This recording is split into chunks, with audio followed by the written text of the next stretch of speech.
Well, recent studies show pregnant women who have received the COVID-19 vaccine are not only protecting themselves, but are passing the immunity on to their baby. WALB News 10's Jennifer Morejon spoke with a doctor and shares with us the emerging details and what expecting mothers should know. Carla, for those expecting who aren't sure whether to get the vaccine or not, a doctor here at SGMC says it's actually safer for mother and baby. Risking it and getting COVID-19 can have a bad outcome for both. There's been some concerns about pregnant women or lactating women, what would happen if they were to have the vaccine while they were pregnant or while they were breastfeeding.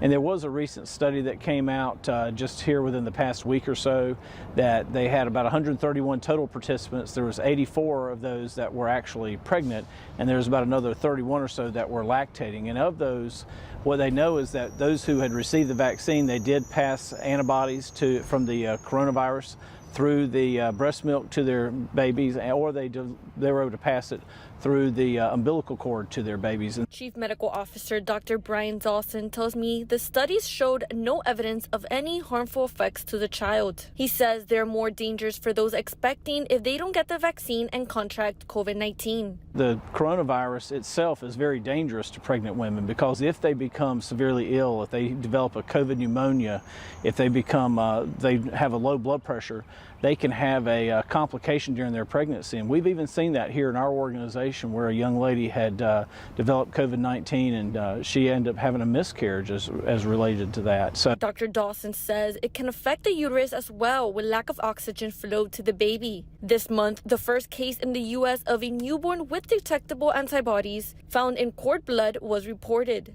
after the mother received the first dose of Morejon 3 weeks prior to delivery. Those pregnant who have concerns, Dr. Dawson suggests to discuss it with your healthcare provider. The hospital will be checking expecting mothers on vaccine status moving forward and run screening tests for babies too. Currently, no case reported of a baby born with immunity at SGMC.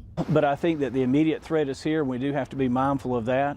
And being vaccinated now is going to be something that it was only going to benefit us, at least in the short run, and perhaps even in the long run as well.